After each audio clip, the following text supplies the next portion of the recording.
هدانا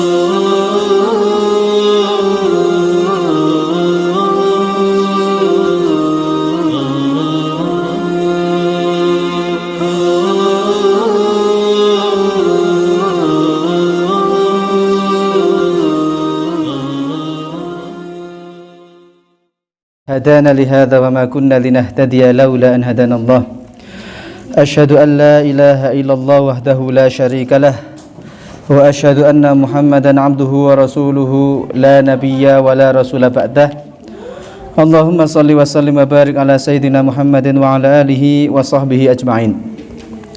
Ikhwati fillah rahimakumullah, segala puji milik Allah Subhanahu wa taala. Allah yang telah memberikan kita taufiknya sehingga kita dimudahkan Allah Subhanahu wa taala untuk melakukan ketaatan.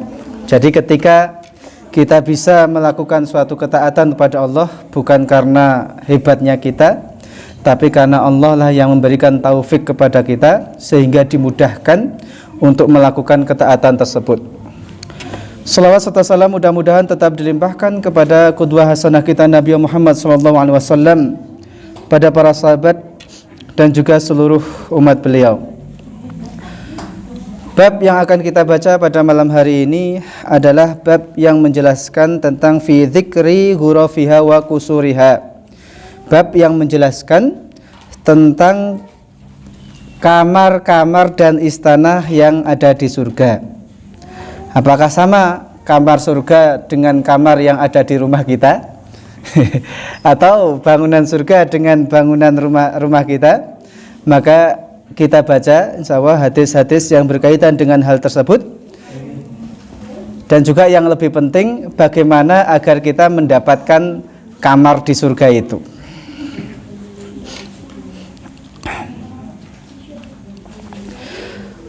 Kita bacakan satu riwayat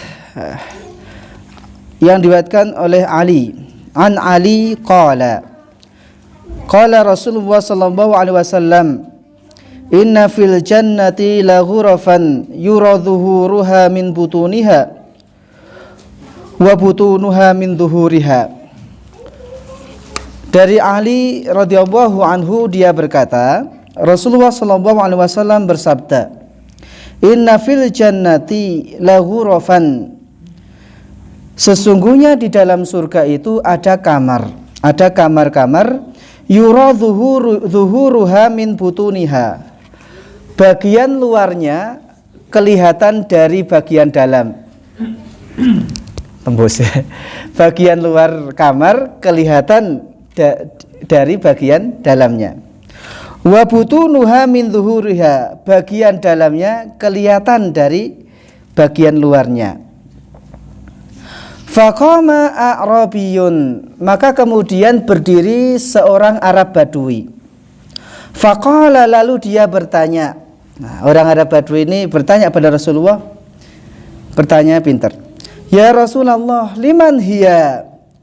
Wahai Rasulullah sallallahu alaihi wasallam, liman hiya? Kamar-kamar yang seperti itu untuk siapa wahai Rasulullah? Apa jawab Rasulullah? Qala liman tayyabal kalama wa at'amat ta'ama wa atamas siyama wa shalla bil laili wan nasu niyam. Rasulullah sallallahu alaihi wasallam mengatakan, kamar-kamar yang ada di surga itu liman, bagi orang tayyabal kalama, yang ucapannya itu baik.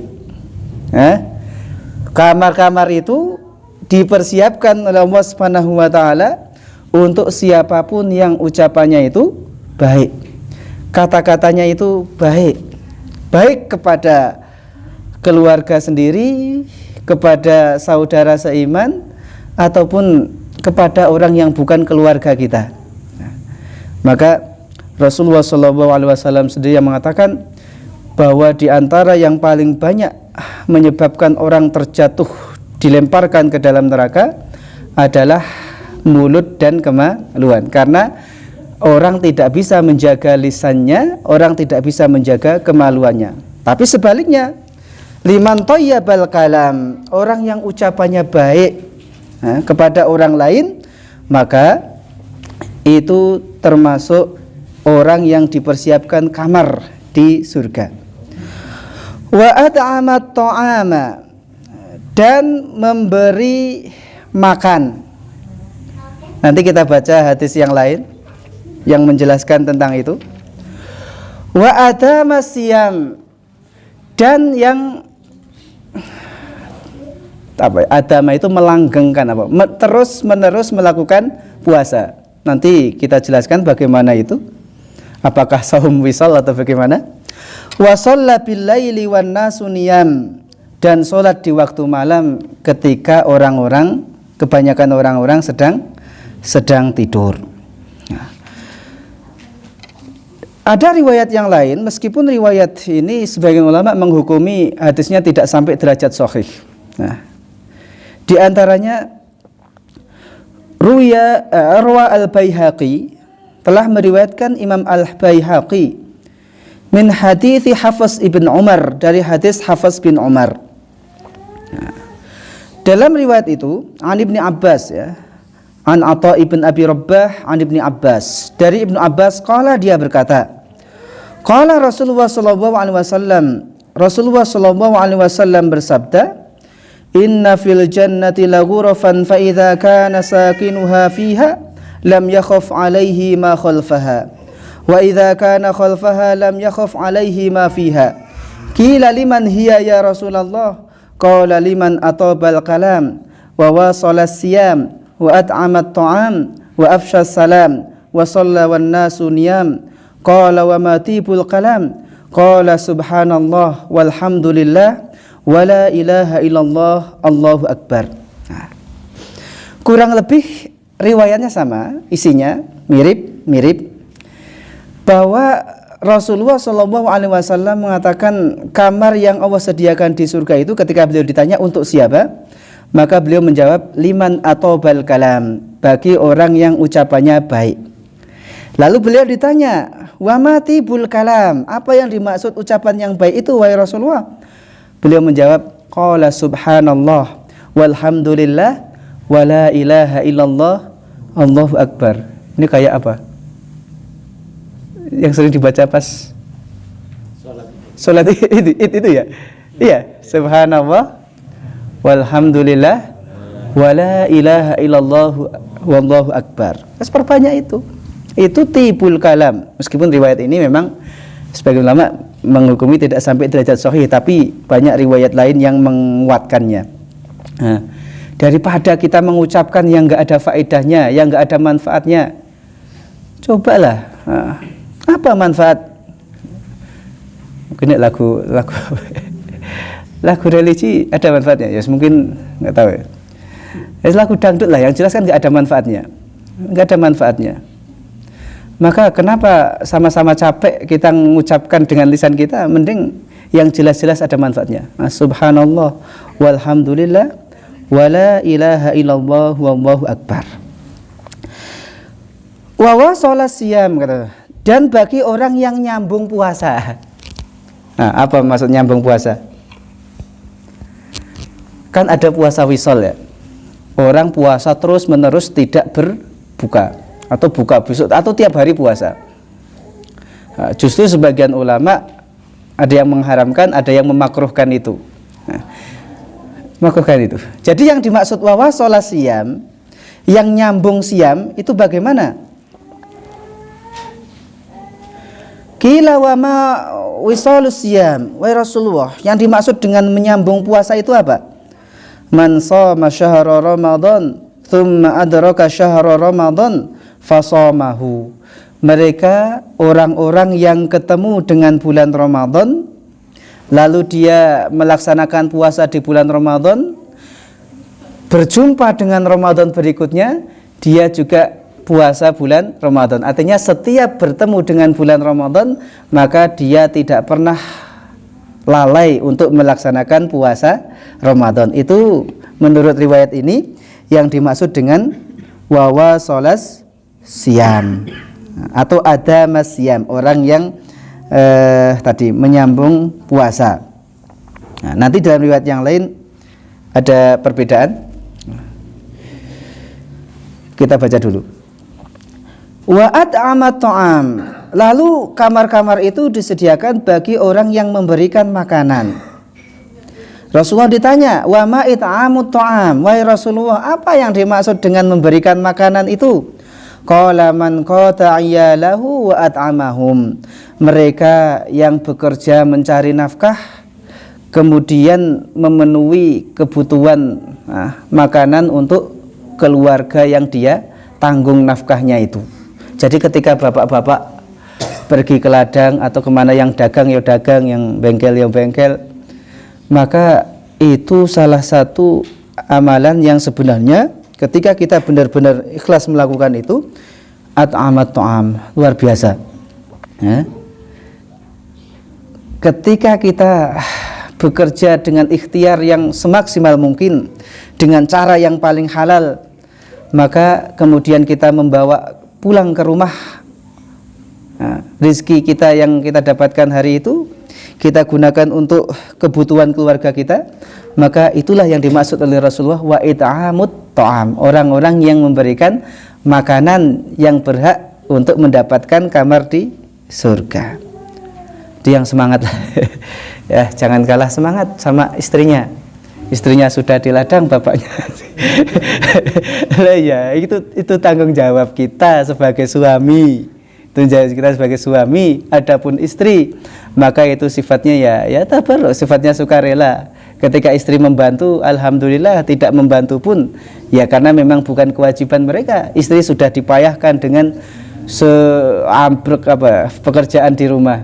Nah, jadi jangan kalah lah sama istrinya. Malu. Itu tanggung jawab suami. Tanggung jawab suami. Wa afsha salam, menyebarkan salam. Qila wa ma ifsa'us salam, Rasul ditanya apa menyebarkan salam itu?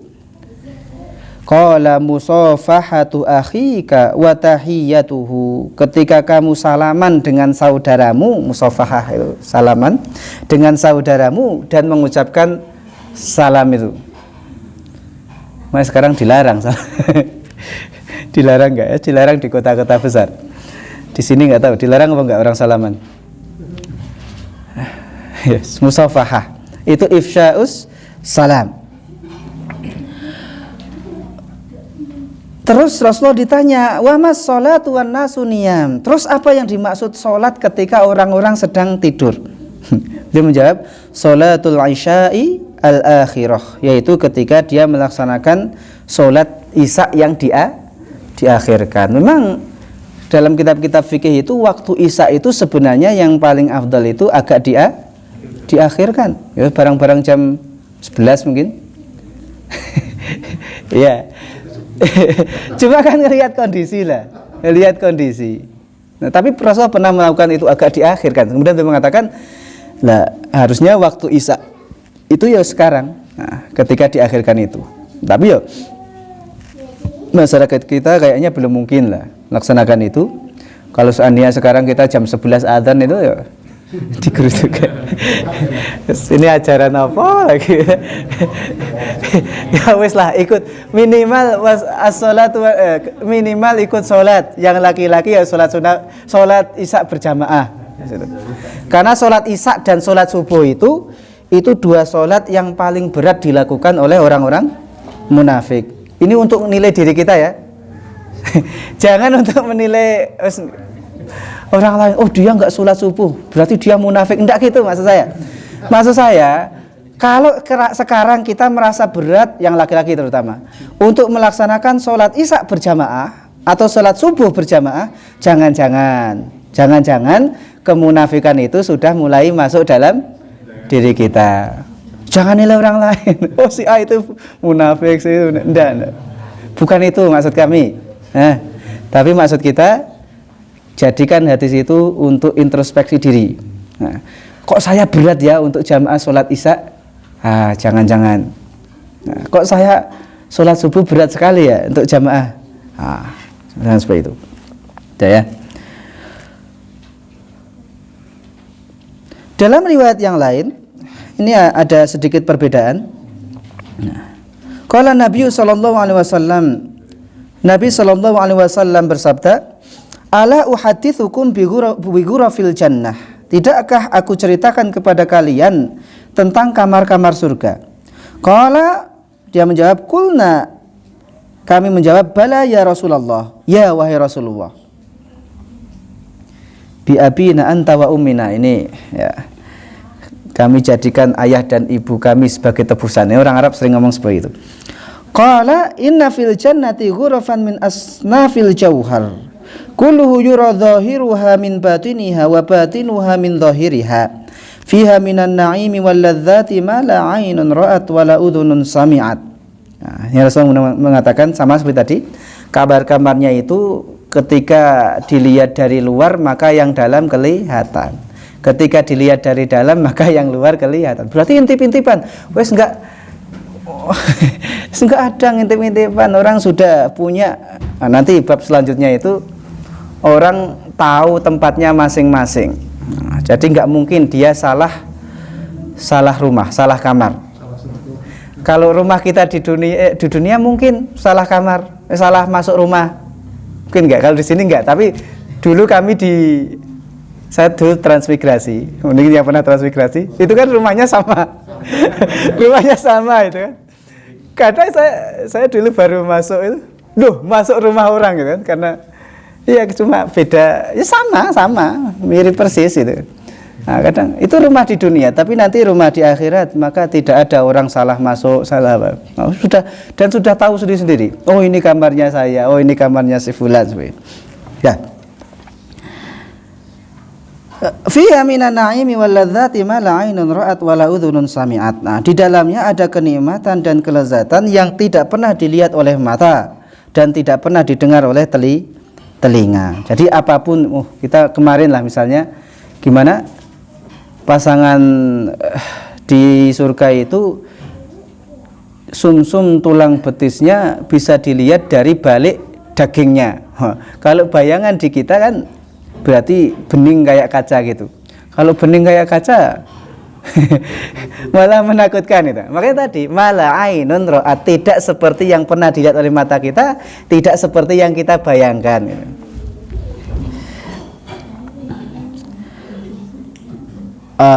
Lalu beliau ditanya, ya Rasulullah, liman hadhil ghuraf? Wahai Rasulullah, kamar-kamar ini untuk siapa? Qala liman afsyas salam wa at'amat ta'am wa adama siyam wa shalla bil laili wan nasu niyam. Hampir mirip. Beliau mengatakan, qulna ya Rasulullah wa man yutiku dzalik? Rasulullah, siapa yang mampu melakukan itu? Dia harus menebarkan salam terus-menerus, harus ngasih makanan, harus mendawamkan puasa, harus sholat malam ketika yang lain tidur. Qala ummati tutiku dzalik. Umatku bisa melakukan itu, kata Rasulullah. Wa sa'ukhbirukum an dzalik, aku akan kabarkan kepada kalian tentang hal itu. Man laqiya akhahu fasallama alaihi faqad afsyas salam. Barang siapa yang ketemu dengan saudaranya lalu dia mengucapkan salam, menyalaminya, maka itulah yang dimaksud dengan afsus salam. Jadi seperti itu. Ketika kita ketemu dengan saudara kita, baik yang kita kenal maupun tidak, maka sebenarnya sunahnya adalah afsus salam. Ucapkan salam. Jangan kemudian justru alergi dengan salam karena beda karena beda masjid, karena beda organisasi, beda partai politik, beda baju, kemudian saudaranya yang mengucapkan salam saja tidak mau dijawab. Tidak, salam. Masalah dijawab atau tidak atas hadiah. Wa man at'ama ahlahu wa iyalahu minat ta'ami hatta yushbi'ahum faqad at'ama ta'am. Siapa saja yang memberikan makanan untuk keluarganya atau orang yang dia nafkahi, ya bisa jadi mungkin siapalah keluarga saudara seperti itu yang membutuhkan, sampai mereka kenyang, faqad at'amat ta'am, maka sungguh dia sudah it'amut ta'am, memberikan makanan. Wa man shoma Ramadan wa min kulli syahrin thalathati ayyam faqad adama siyam. Barang siapa yang puasa Ramadan lalu ditambah puasa 3 hari setiap bulan, 3 hari setiap bulan, faqad adama siyam, maka dia dianggap sudah mendawamkan puasa. 3 hari setiap bulan. Hari apa? Hah? Nah, Ayyamul Bid. Ayyamul Bid. Apa Ayyamul Bid itu?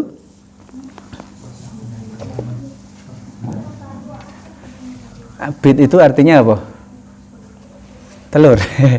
Bisa telur, bisa putih. Ya, maksudnya hari-hari ketika bulan itu cerah. Bulan itu pas terang-terangnya tanggal berapa? Ya, berarti Ayyamul Bid itu 13, 14, 15. Nah, 13, 14, 15. Dalam riwayat, kalau yang tadi riwayat pertama, yang dimaksud nyambung puasa itu ketika orang sekarang ketemu Ramadan dia puasa penuh, tahun depan ketemu Ramadan lagi puasa terus seperti itu, tidak pernah bolong. Sementara riwayat kedua menafsirkan ada masyam di situ adalah ketika orang puasa Ramadan lalu ditambah setiap bulan itu puasa 3 hari. Ayyamul Bid 13, 14, 15 bulan-bulan Hijriah, jangan jangan 13, 14, 15 Masehi ya. 13 Januari, 14 enggak sih itu, 13. Sekarang di bulan apa lagi? Dzulhijjah. Berarti ya 13 Dzulhijjah, boleh puasa enggak? Ayyamut tasyrik itu ya. Sebenarnya di bulan Muharram, tanggal 13, 14, 15. Ini salah satu jalan. Nah, kan orang nanti beda-beda, ada yang lewat jalur puasa, ada yang lewat jalur infak sedekah, ada yang lewat jalur apa sholat malam, macam-macam. Waman mana ini? Waman shalla sholatal isa'il akhira fi jama'atin faqad shallal laila wan nasu niyam.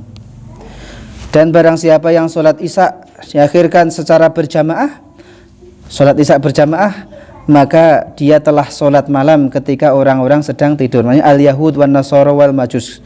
Karena saat itu orang-orang Yahudi, orang Nasrani, orang Majusi mereka pada tidur. Berarti penafsiran kedua ini, riwayat kedua ini dimaksud dengan sholat ketika orang-orang tidur itu adalah sholat isya berjamaah. Karena nanti dalam satu riwayat yang lain, man shallal isya'a fi jama'atin fa ka'annama qama nisfal lail, atau kama qala Rasulullah. Barang siapa yang sholat isya berjamaah, maka seolah-olah dia seperti orang yang sholat setengah malam. Pernah setengah malam? Nggak pernah kan? Dulu pas iktikaf paling berapa? Sejam ya Pak. Sejam ya, ke kamar mandinya udah 5 kali ya. 2 rakaat raup kan gitu. Jam. Nah ini sholat isya berjamaah, laki-laki terutama bawaannya ya. Faka'anna maqama nisfal lail, seolah-olah dia seperti orang yang sholat separuh malam biasa. Wa man shalla subha fil jamaah, dan orang yang sholat subuh berjamaah, faka'anna ma shallal laila kullah, maka seolah-olah dia seperti sholat sepanjang malam. Nah, saya nggak tahu kalau hadis yang seperti itu belum bisa memotivasi kita juga untuk sholat isya subuh berjamaah, terus harus dimotivasi dengan apa lagi? Apa kira-kira? Orang yang sholat isya berjamaah seperti sholat separuh malam, sholat subuh berjamaah seperti sholat sepanjang malam. Oh itu kan luar biasa. Kalau dilihat dari orang bisnis itu kan modal kecil sekali, hasilnya banyak kali. Kok belum termotivasi juga? Apa perlu diamalkan hadis itu? Rasul kan dalam satu riwayatnya, saya pengen kan ketika nanti sholat jamaah ada yang gantikan imam, kemudian saya cek satu persatu yang nggak sholat jamaah, saya bakar rumahnya gitu. Masa ya harus pakai diamalkan hadis itu kan? Cukup lah ya. Jadi sholat jamaah laki-laki, sholat berjamaah. Bahkan nanti kalau dalam mazhab Hambali, sholat jamaah itu hukumnya apa? Wajib. Dalam mazhab Hambali sholat jamaah itu hukumnya wajib ketika tidak ada uzur. Tapi ketika dia sholat sendirian, sholatnya tetap sah, tapi dia berdosa karena meninggalkan wajib dalam mazhab Hambali. Dalam mazhab Syafi'i memang sholat berjamaah itu hukumnya hukumnya sunnah. Nah, hadis berikutnya mana tadi?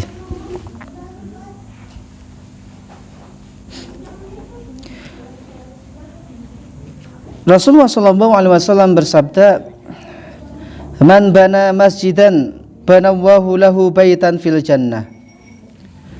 Barang siapa yang membangun masjid, maka Allah membangunkan untuknya rumah di surga. Nah, ini jalan berikutnya. Ketika kita ingin mendapatkan kamar atau istana di surga, kalau memang diberikan kemampuan dari sisi finansial harta kita, maka jadikan sebagian dari harta kita itu masjid. Kalau tidak bisa ya minimal semen satu lah, ada semen satu yang nemplek di masjid itu. Jadi saya termasuk menurut saya ya, pengelola masjid itu kalau bisa dana-dana wakaf itu jangan mengendap di rekening. Karena yang wakaf, coba dia wakaf, saya wakaf atas nama bapak saya untuk belikan semen, untuk belikan keramik. Bapaknya sudah dikubur. Ternyata uang itu mandek di rekening. Kira-kira yang di kuburan ini kayak gimana? Kok nggak nyampe-nyampe, ini nyangkut di mana? Loh ya, kan amal jariah kan ketika ada yang menggunakan itu, maka yang beramal dapat pahalanya. Lah ini belum digunakan, mau mandek di rekening. Dikumpulkan terus diumumkan tiap hari Jumat. saldo sekian ya. Jadi sebenarnya buat program yang apa gitu kan, sehingga orang yang wakaf, orang yang infak itu ya segera mendapatkan ya insya Allah sih dapat. Cuma panitianya ini yang dia menahan orang yang harusnya sudah dapat malah masih ditahan di rekening. Nah, ini kalau yang diberikan kemampuan, maka banyak kan orang-orang yang kemudian membangun masjid. Di orang Arab itu ada yang mungkin ratusan bahkan ribuan masjid yang dia bangun. Karena tadi mendengar hadis ini, man bana masjidan banallahu lahu baitan fil jannah. Dalam riwayat yang lain, ini juga caranya siapa saja yang ingin mendapatkan kamar di surga. Hadis Abu Musa yaqul azza wa jal, Allah Subhanahu wa taala berkata, liman hamida, bagi orang yang bertahmid, mengucapkan alhamdulillah, wastarja'a, dan mengucapkan istirja. Apa istirja itu? Inna lillahi wa inna ilaihi raji'un, itu istirja. Inda mauti walatihi, ketika anaknya mati, inna lillahi wa inna ilaihi raji'un, alhamdulillah. Berani ngucapkan itu?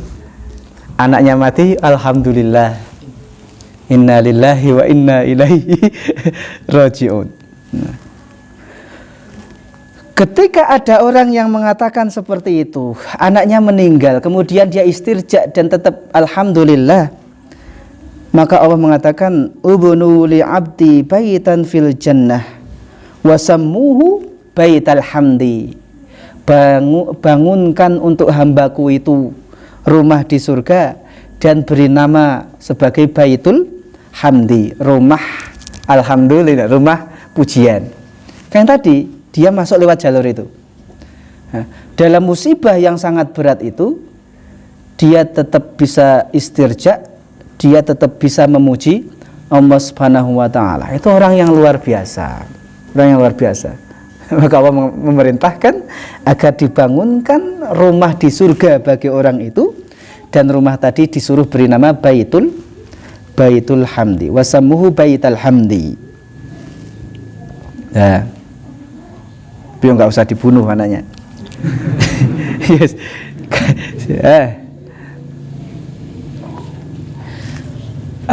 Juga riwayat yang pernah kita sampaikan dulu, siapa yang bisa menjaga berapa rakaat? 12 rakaat. maka Allah bangunkan dia rumah di surga. Siapa saja? Apa aja yang 12 itu? 4 rakaat sebelum zuhur, berarti 2 rakaat setelah zuhur, 2 rakaat setelah maghrib, 2 rakaat setelah isya, 2 rakaat sebelum subuh. Dalam riwayat yang lain, apalagi? Saya jamin rumah di surga, di pinggiran surga. Bagi siapa? Apa riwayat itu? Kok lupa? Ana za'imun. Ada yang ingat?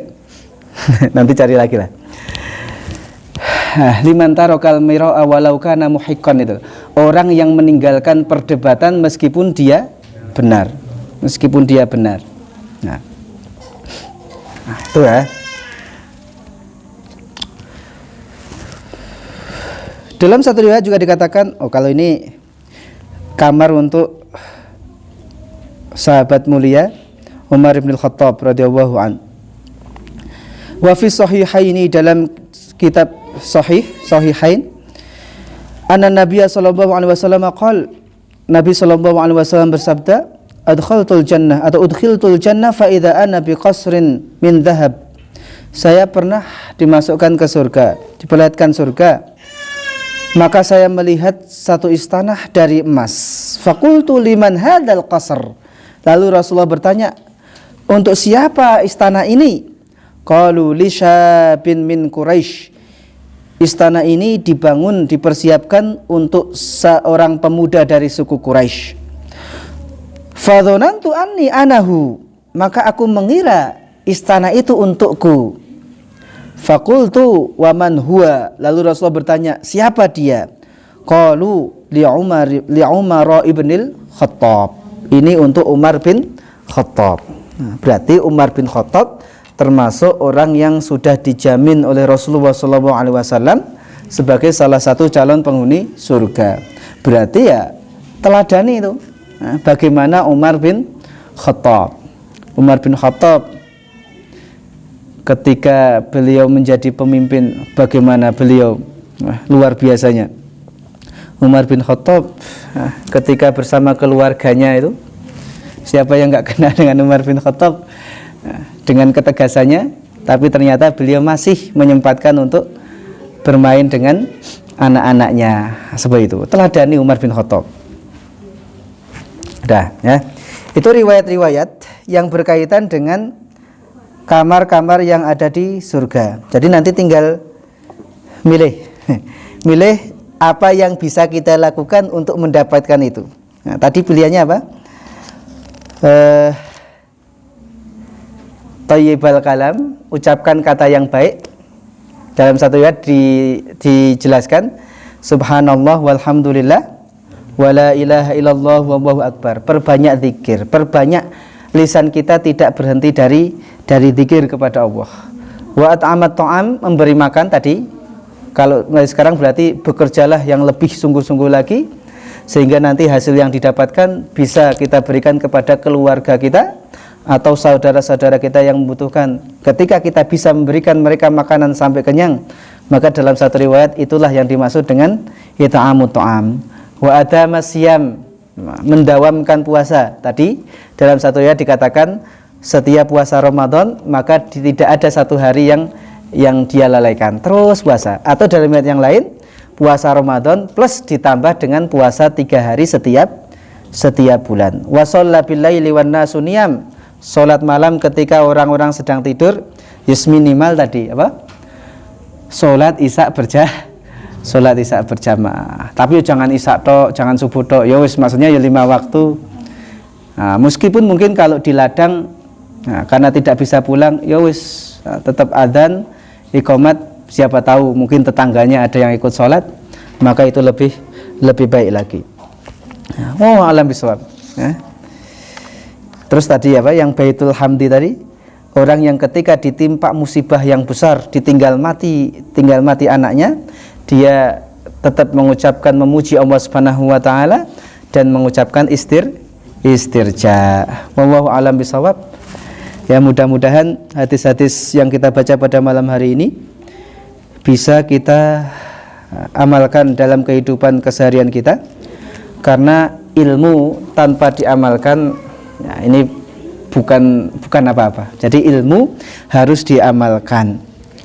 Wallahu a'lam bishawab. Kita tutup dengan hamdalah dan doa kafaratul majlis. Alhamdulillahirabbil alamin. Subhanakallahumma wa bihamdika asyhadu an la ilaha illa anta astaghfiruka wa atubu ilaik. Assalamualaikum warahmatullahi wabarakatuh.